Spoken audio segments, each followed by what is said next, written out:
Riel Miller, for the second time. Back again. And hopefully this one will see faster. Who knows?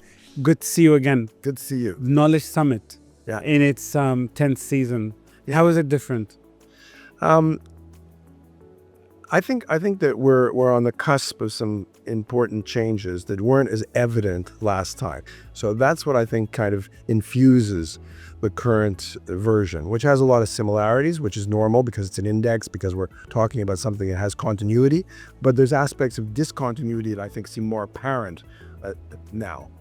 Wow. So knowledge has changed and will continue to change?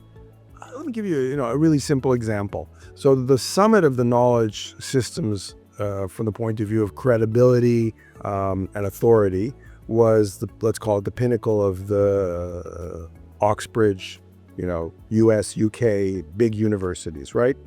And along comes a change in regime, which says, this is all polluted, corrupted, inadequate, and needs to be starved, essentially, till it changes, punished. Well, that's a massive change, which signals a fundamental shift. I mean, it's like somebody saying, we're going to knock out a dinosaur. So you've got the the T-Rex who's out there, the top, a predator, and somebody comes along and says, no, we're going to take you down a peg or two. Well, that changes the ecosystem. Doesn't it? Now, I'm fascinated by your job. I really am. And when your name came up, I was as excited. So on the way here, I was telling Khaled, I told him, today I'm speaking to a futurist again. Last time you told me it's not the future, it's the present, right? Yeah.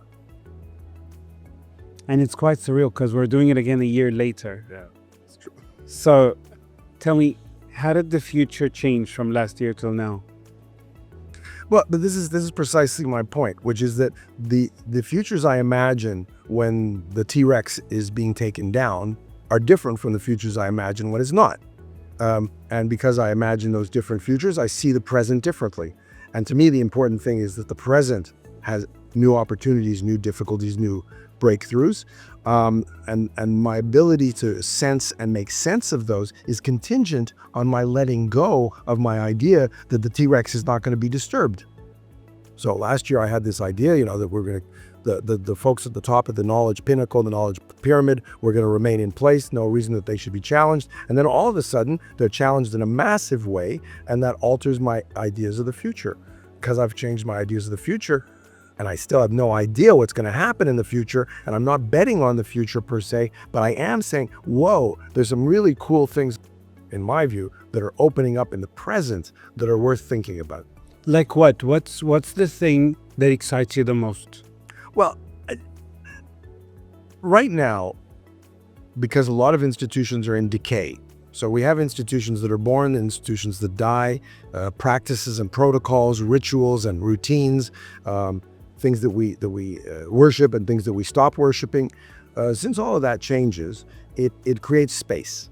And what I was talking about just here now was what I see as the shift from the tangible material world to the intangible immaterial world. And for me, that's really exciting because what it does, it allows us to put much more of a priority, instead of lifting the weights, pushing the carts, doing the physical work. It allows us to think about meaning, sense-making, and learning.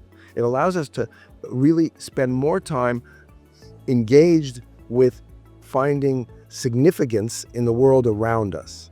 So when you start to create content on social media, you're really being challenged to think about who you are, how you're going to present yourself. You might think about, why do I want to be an influencer? Well, because it pays. But what am I doing besides that? Because you're not going to become an influencer overnight. Well, you're actually refining your taste. You're refining what you think is your image, the niche that you're aiming for. So you're becoming more aware of your environment.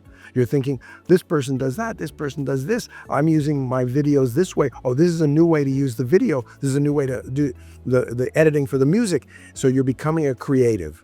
And to me, that's the really exciting thing, is that we're moving more and more towards a world where instead of us, doing crops and planting the fields or going to the factory or sitting in the office doing routines so we can produce things like food, important, but we become more productive. We don't need to spend as much time on that. So what are we going to do?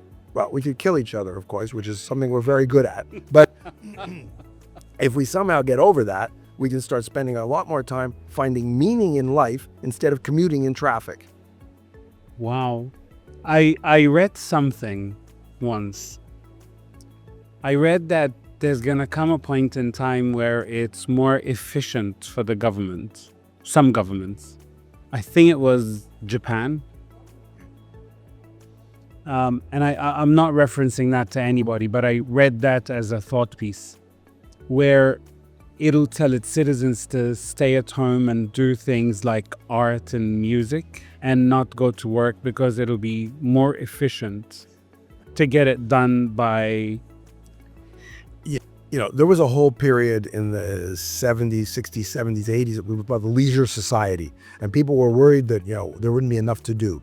Well, clearly the leisure society is not, happening in that sense, but that's because the work-leisure dichotomy is the false dichotomy.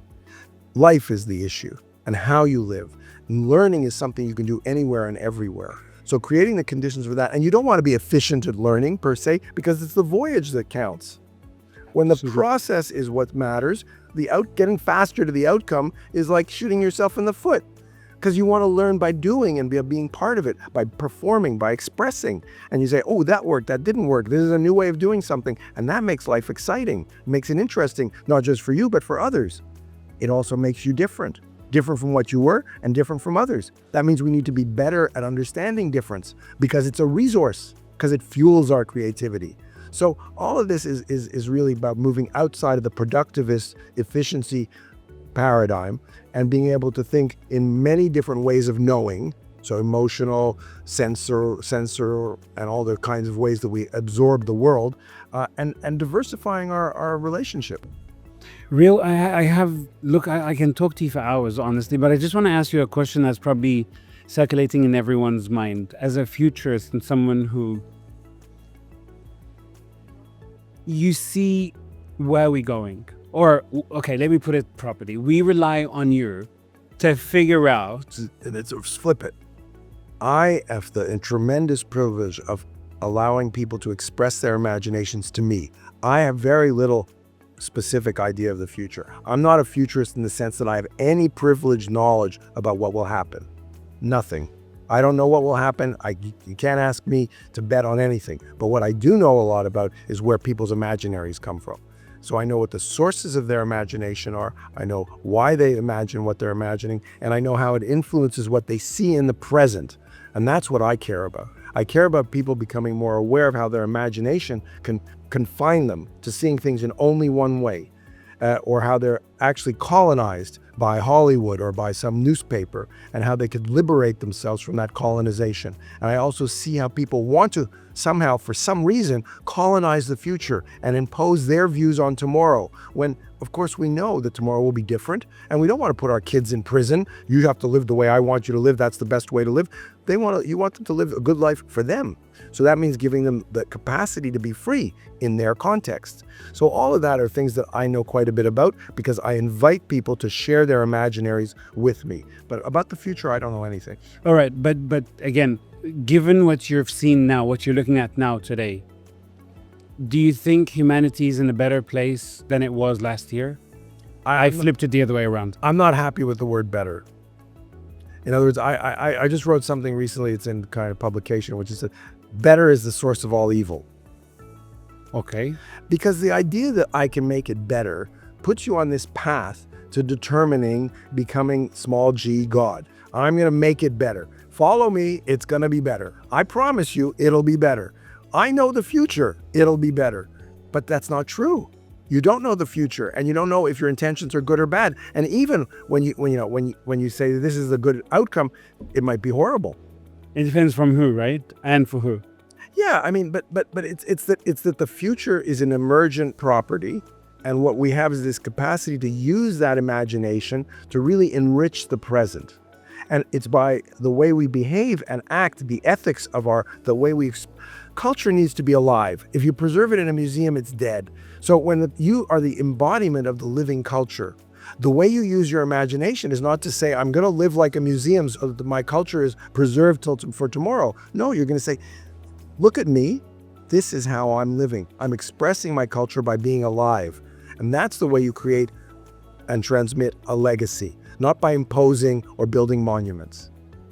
Brilliant. Riel Miller, it's always a pleasure speaking with you. Thank you. I hope I'll see you again in the future. I hope so too.